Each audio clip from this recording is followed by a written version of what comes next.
Olá, pessoal! Sejam todos bem-vindos a mais uma aula de Física.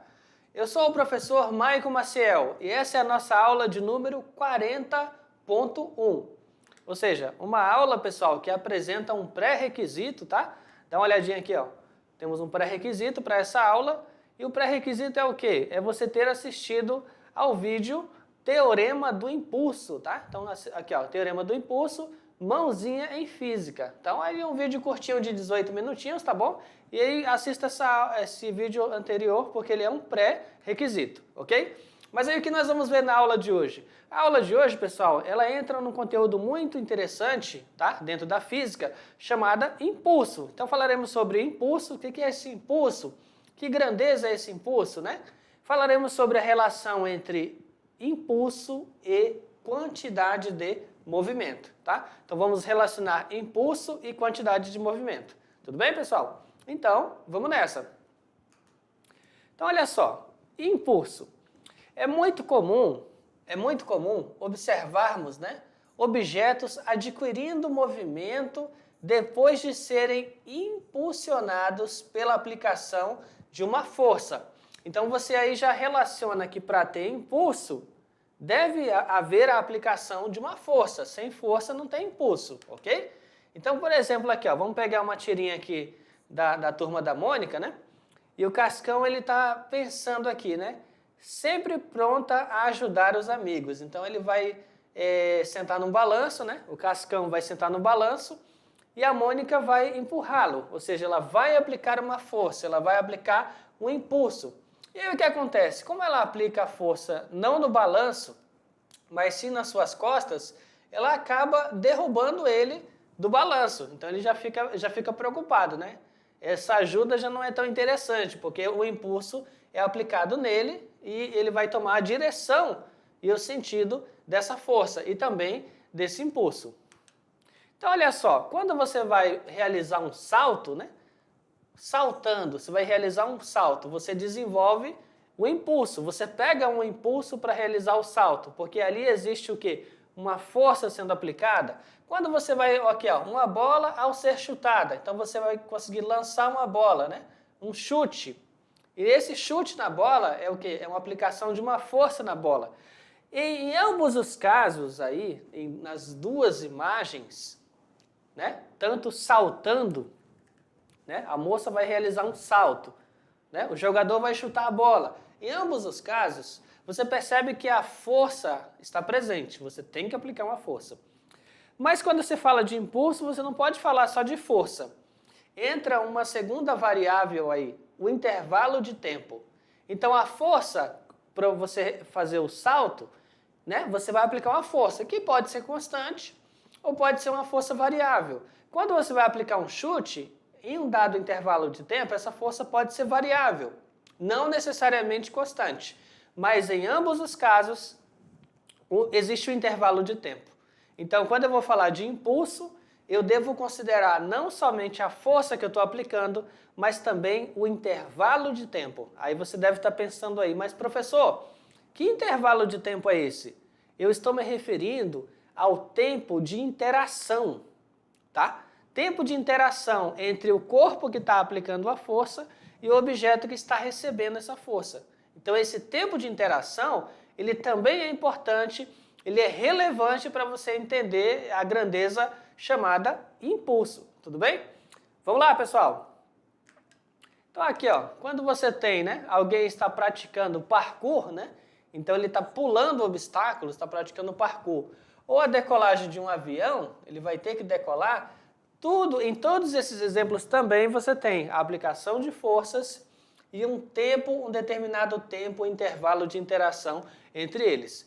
Sabendo que essas duas grandezas estão envolvidas, agora está mais interessante para a gente definir a grandeza impulso. Para haver impulso, é necessário que uma força atue sobre o corpo durante um certo intervalo de tempo. Então aqui nesse caso, vai ter a equação, né? I igual a F vezes ΔT. Vamos ver o significado de cada variável nessa equação. Esse I, ele significa impulso, tá? Então é uma grandeza chamada impulso. Esse F vai ser a sua força média aplicada. Eu falo a palavra média porque essa força nem sempre vai ser constante. Então ela pode estar um valor, depois outro, depois diminui, depois aumenta. Então seria uma força média, tá? Uma média da força. E aqui o ΔT é o quê? É o seu intervalo de tempo. No sistema internacional, a unidade do impulso é Newton segundo. Agora olha só que interessante. Olhando para essa equação, né? Olhando para essa equação, você pensa o seguinte, vamos lá. Impulso, ele é uma grandeza escalar ou vetorial? Vamos refletir aqui, ó. A força é uma grandeza vetorial, ou seja, a força ela é representada por um vetor, ela tem módulo, ela tem direção e ela tem sentido. O tempo é uma grandeza escalar. Então, quando eu multiplico aqui a força, que é vetorial, por uma grandeza que é escalar, o resultado disso é o resultado vetorial. Ou seja, o impulso é um vetor, o impulso é uma grandeza vetorial.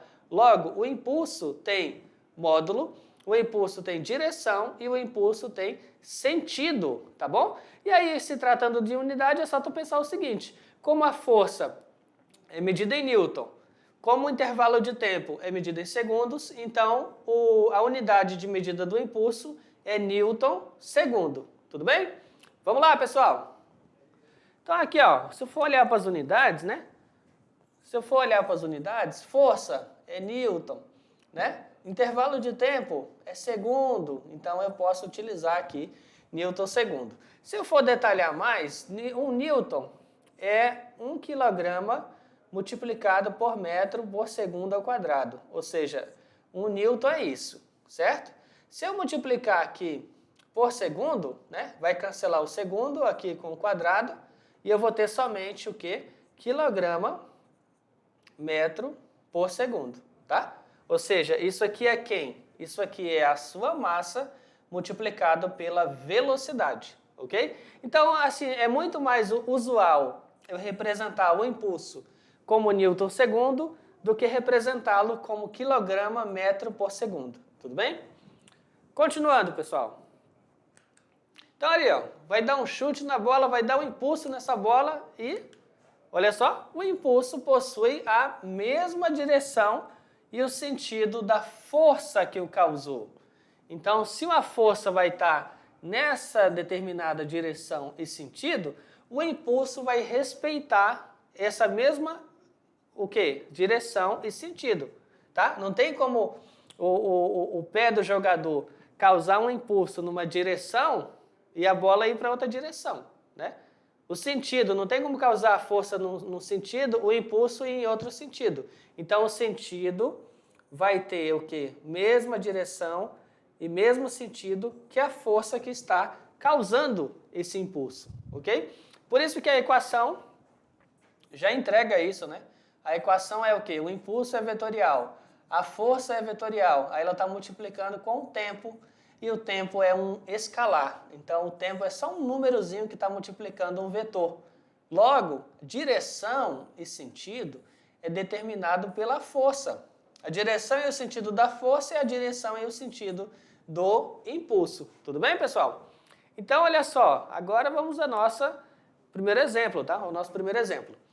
Em um clássico na final do campeonato do futebol porto-velhense, entre times da cidade, o professor Décio chuta a bola, aplicando-lhe uma força de intensidade 600 newtons, em quanto tempo? 0,1 segundo, ou seja, 1/10 de segundo. Em direção ao gol, né? Vendo o lance, o goleiro manifesta a reação de defesa ao chute, mas a bola entra para o delírio da torcida. Então, determine a intensidade do impulso, do chute, que o professor Décio dá a bola para fazer o gol. Então, é uma questão simples, né, pessoal?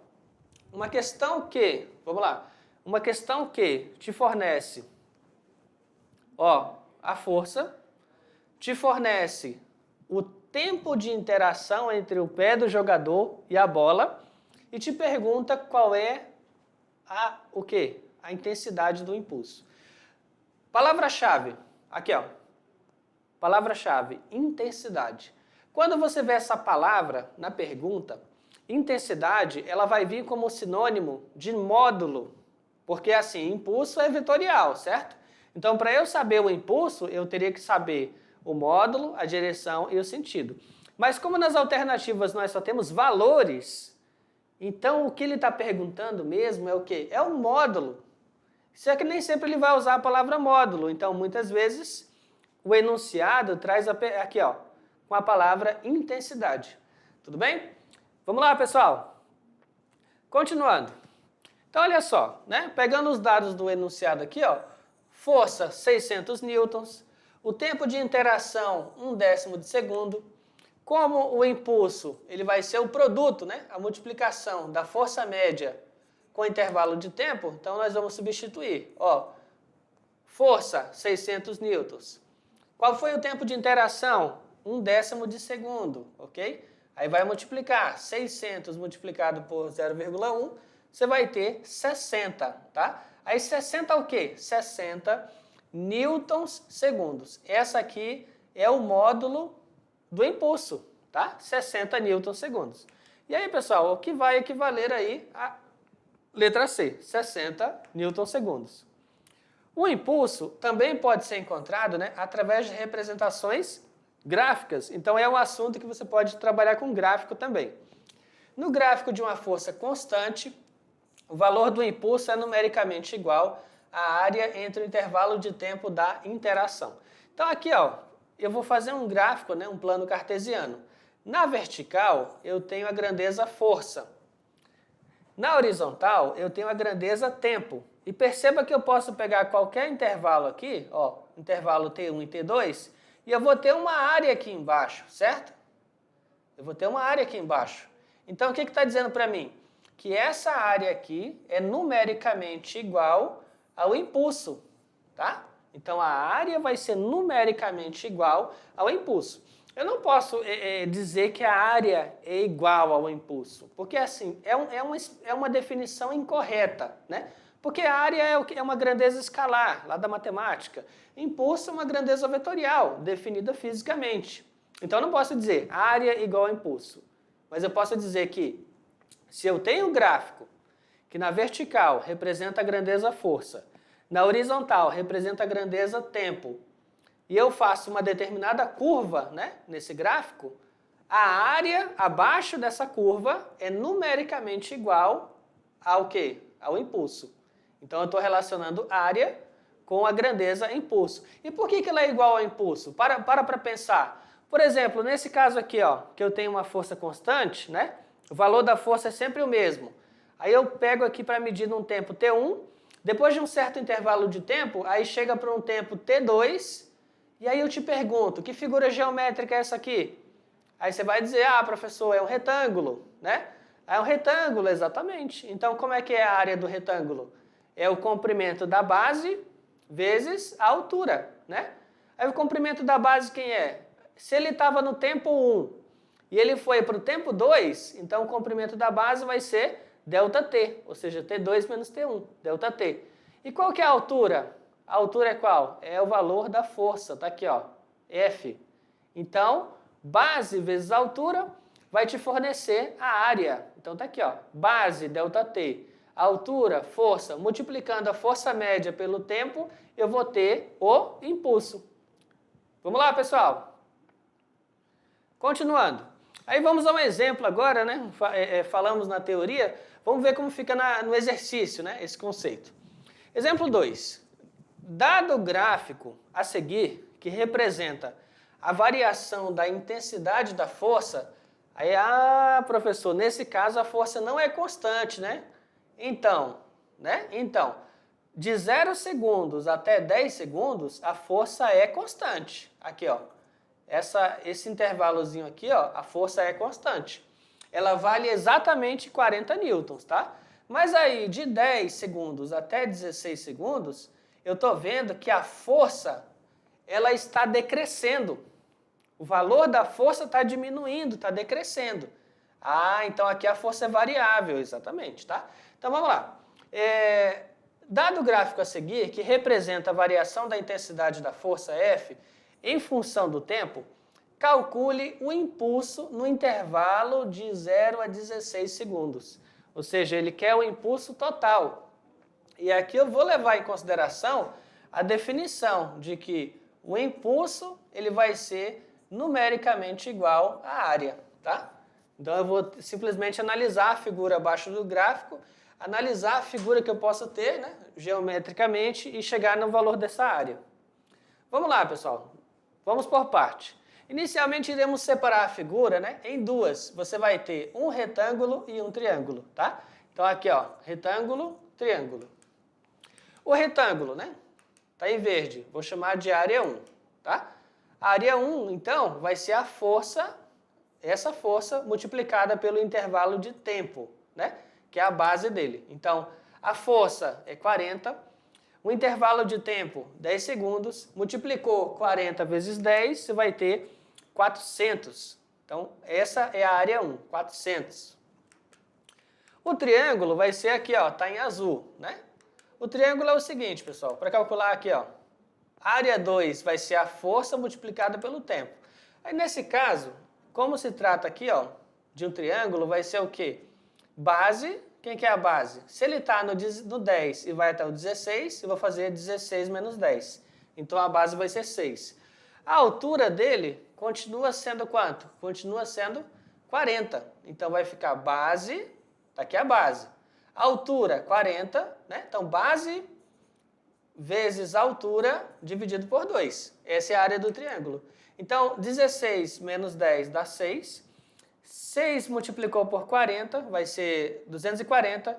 Dividiu por 2, obtém-se 120. Então, área 1, 400. Área 2, 120. Mas como ele não está perguntando o impulso separado, né? Ele não está falando assim, calcule o impulso de 0 a 10, calcule o impulso de 10 a 16. Não, ele quer um impulso total, de 0 a 16 segundos. Então, como esse é o caso, você vai fazer o quê? Um somatório das áreas. Então, vai ser área 1, 400, mais área 2, 120. Somou, você vai ter uma área de 520. Aí agora, como essa área é numericamente igual ao impulso, eu posso dizer que o meu impulso, né, total vai ser de 520. E qual que é a unidade do impulso? Newtons segundos. Tudo bem, pessoal? Então, está feito. Continuando. Relação entre impulso e quantidade de movimento, né? São duas grandezas vetoriais, né? Tanto o impulso quanto a quantidade de movimento são grandezas vetoriais. Do mesmo modo que o trabalho, né, modifica a energia mecânica ou que a força altera a velocidade, o impulso é responsável pela variação da quantidade de movimento. Então, existe aí uma relação entre impulso e quantidade de movimento, tá? Ambos são vetoriais. Então, qual é a relação entre eles? Aqui, ó. O impulso, ele vai ser a quantidade de movimento final menos a quantidade de movimento inicial, tá? Ou seja, vai ser essa variação da quantidade de movimento, que eu posso escrever assim, à esquerda, ou eu posso escrever como está aqui à direita. Ou seja, esse delta aqui, ele já indica variação. Então, se eu colocar I é igual a delta Q, significa que quantidade de movimento I é a variação da quantidade de movimento, tá? Então, impulso é igual a variação da quantidade de movimento. Então, eu posso escrever essa equação das duas formas, tá? E ambas estarão corretas. Tudo bem, pessoal? Aqui, ó, eu posso escrever assim, destacando, né? Final, menos, inicial. Ou eu posso escrever assim, como delta Q. Das duas formas está correto, né? Basta eu lembrar que tanto o impulso quanto a quantidade de movimento são vetores. Eu tenho que prestar atenção na hora de substituir aí o valor inicial, o final, tudo bem? Para você não trocar isso no exercício. Ou seja, essa variação aqui, ela respeita aquela ordem, né? O final menos o início, o final menos o inicial. Tudo bem? Vamos lá, pessoal? Então aqui, ó, relação entre impulso e variação da quantidade de movimento tem aplicações em muitos acontecimentos do cotidiano. Então, por exemplo, aqui você está jogando um jogo de tênis, né? Aqui a bolinha está chegando na raquete. Vai ter aquela interação entre a bolinha e a raquete. Por quê? Essa bolinha de tênis, ela já tem uma velocidade inicial, tá? ela já tem uma velocidade inicial, então ela vai estar em direção a uma raquete, né? Essa raquete, no momento de interação, ela vai sair com outra velocidade, que é a velocidade final, certo? Então ela vai chegar aqui com essa velocidade, ela vai sair com a velocidade oposta e durante o momento em que elas estiverem tocando entre si, existe um intervalo de tempo, é um tempo de interação. Então, para eu calcular o impulso aí, eu devo pensar o seguinte, eu tenho que considerar a velocidade inicial, velocidade final, um tempo de interação entre as duas forças, tudo bem? Continuando. Então, aqui nesse caso, né, você vai trabalhar com borrachas lisas, né, ficam cada vez mais populares. Por quê?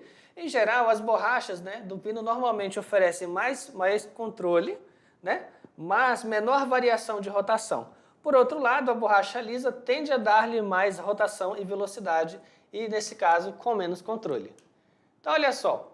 Aqui você tem algumas pessoas empurrando um veículo, né, aplicando força para empurrar um veículo.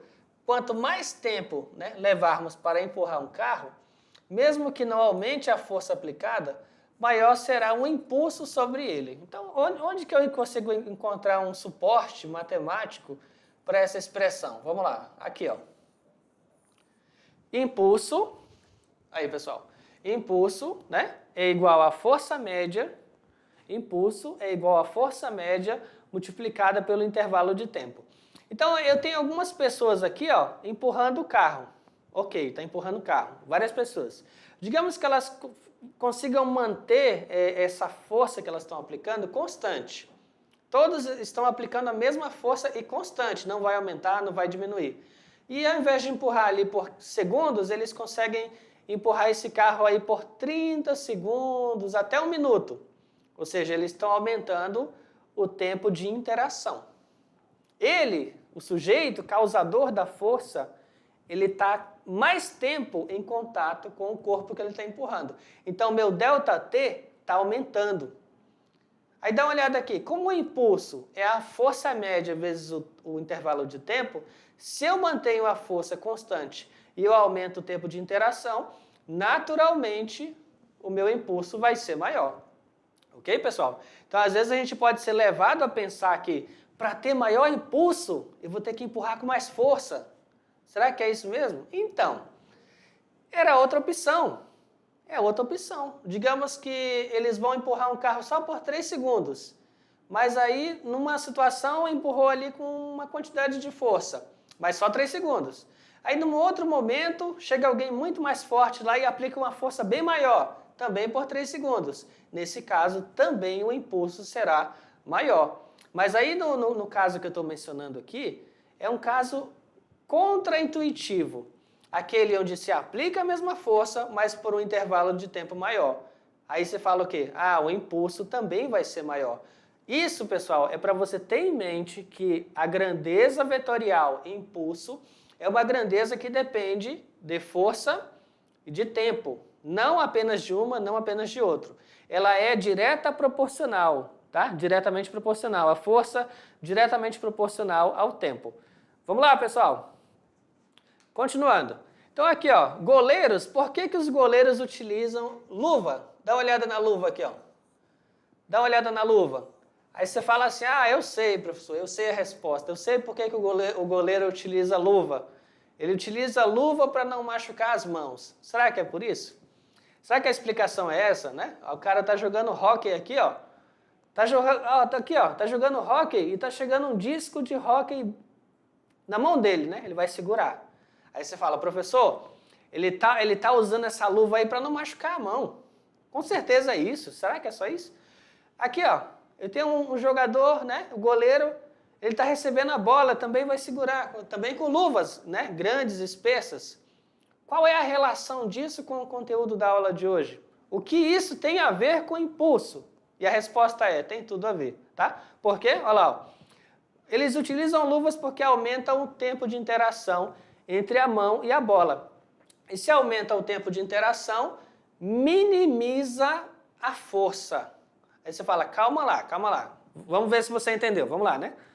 Se ele utiliza uma luva para segurar o disco, aquela luva, quando entra em contato com o disco, ela permite que o disco fique mais tempo em contato. Mesmo que ele não segure, a luva vai bater na mão dele, vai ficar um pouco mais de tempo e depois sai. E se ele tivesse sem a luva, o impacto, a interação seria menor tempo. E aí ela sendo em menor tempo, a força seria maior. Então, olha que interessante. Então, se ele utiliza a luva, ele consegue aumentar o tempo de interação de contato, do impacto. Aumentou o tempo de interação do impacto, diminuiu a força de impacto. Curioso, né? Vamos lá, pessoal. Então tá aí, ó. É uma explicação física. Se te perguntarem o porquê o uso das luvas, fisicamente é o seguinte: o impulso é a força média vezes o intervalo de tempo. Ao utilizar uma luva, ele está aumentando o tempo. Aumentando o tempo, ele consegue diminuir a força, tá? E é interessante para ele diminuir a força, entende? Ok, continuando. Então aí, para isso, nós temos um exemplo 3 aqui, ó, da Turma da Mônica. No primeiro quadro, dá para ver aqui, ó, zoom, ó, o Cebolinha está sendo lançado. Aí o coitado, ó, caiu numa árvore aqui, ó, ficou desnorteado. Aí depois você vai ter a Magali aqui, ó, zoom, foi lançada também, né? E ela caiu na água. Como é que tá aqui? Tibum, ó, caiu na água. E tá aqui, ó, né? Meio desorientada. E aí temos o Cascão, foi lançado também, ó, zoom, aqui, ó, e caiu onde? Na moita, caiu no mato aqui. E tum, caiu no mato, tá aqui, ó, né? Recuperando os sentidos.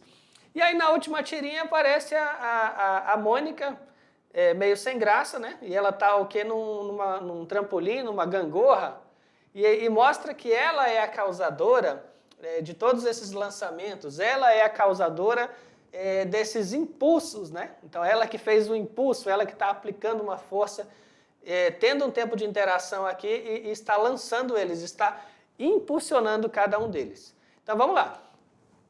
Se imaginarmos que os 3 amigos da Mônica tivessem as seguintes massas, então vamos lá, que hipoteticamente, o Cebolinha tem 43 quilogramas, o Cascão tem 37 quilogramas, a Magali tem 34 quilogramas, tá? Hipoteticamente, quem tem maior massa, o Cebolinha, quem tem menor massa, a Magali, tá? E todos eles estivessem inicialmente em repouso, né? A Mônica, ao sentar na gangorra, lançará os 3 amigos para o alto com forças de mesmo valor, tá? Com forças de mesmo valor.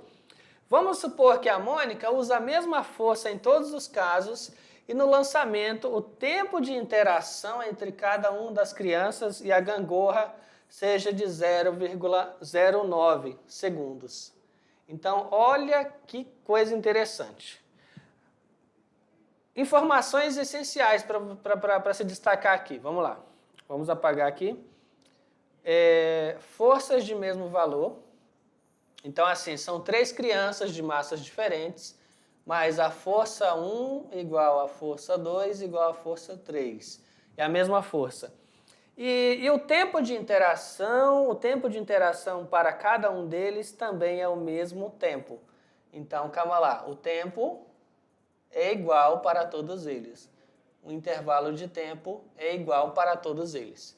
Não importa se eles têm massa diferente, tá? Como o enunciado está dizendo aí, ó.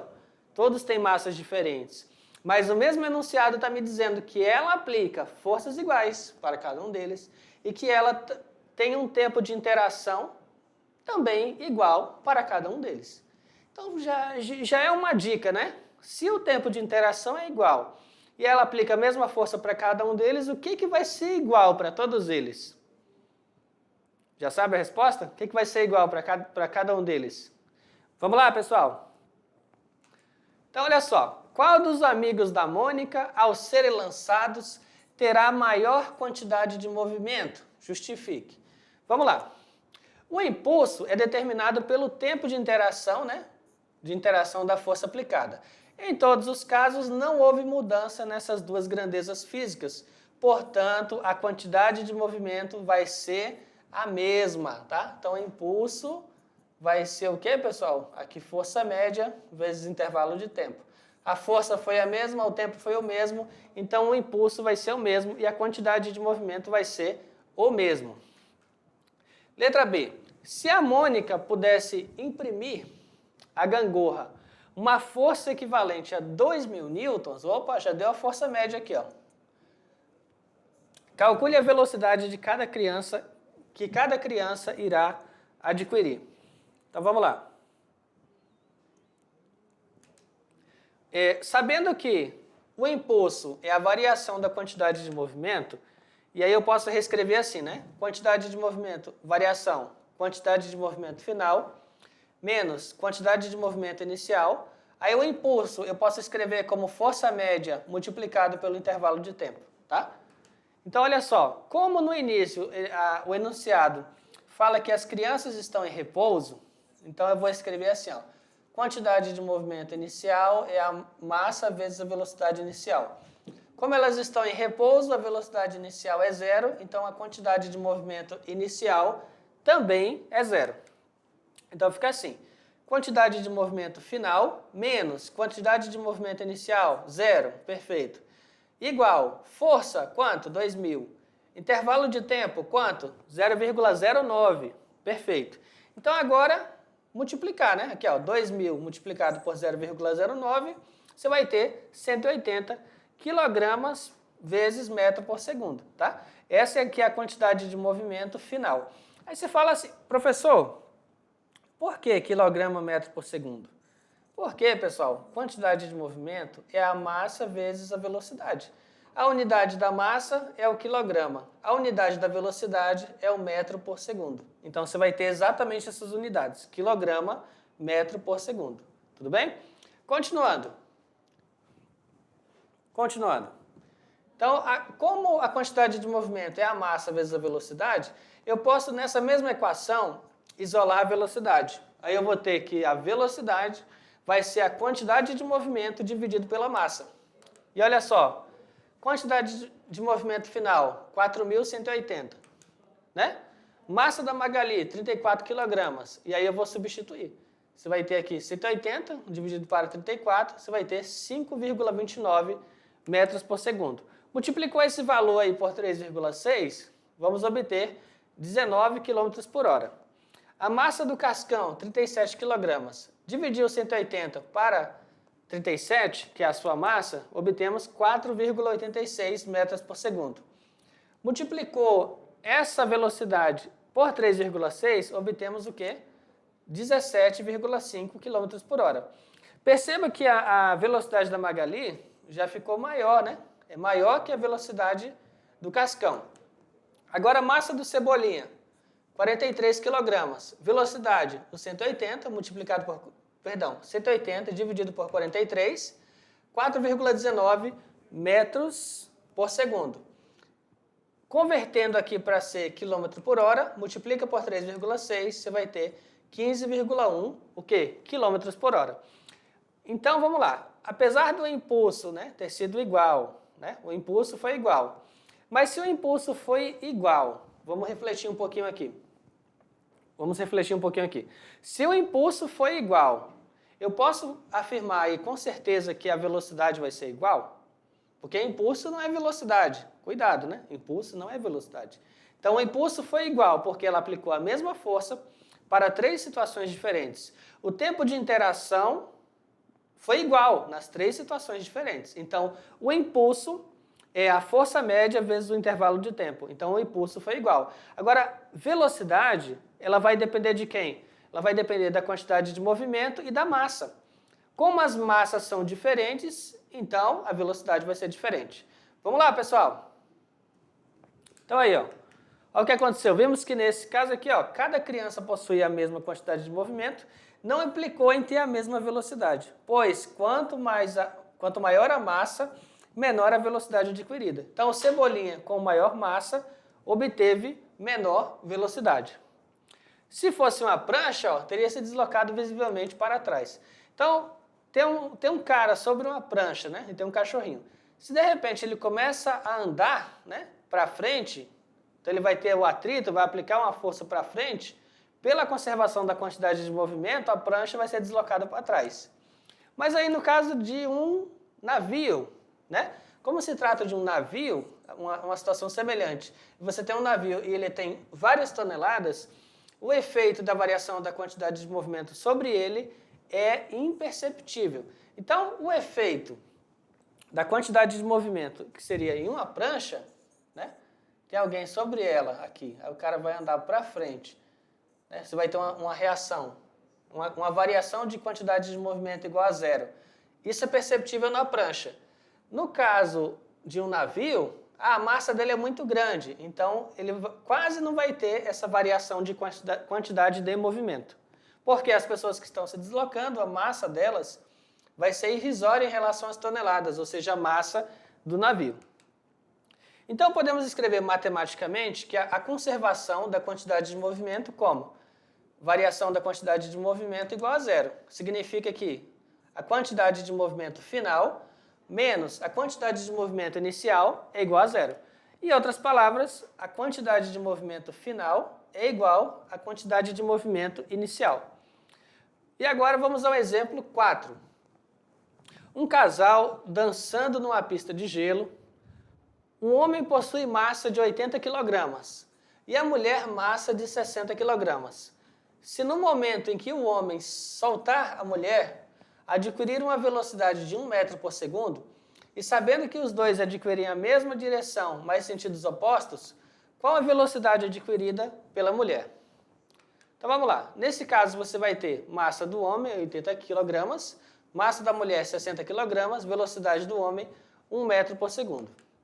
Então vamos lá, você vai ter aqui, né, em módulo, quantidade de movimento da mulher igual quantidade de movimento do homem. Como a quantidade de movimento é massa vezes velocidade, né? Aí você vai ter isso dos dois lados. Então, massa da mulher, 60. Velocidade da mulher, desconhecida. Massa do homem, 80. Velocidade do homem, 1. Então, vamos lá. 80 vezes 1, 80. 60 está multiplicando, passou dividindo, está aqui.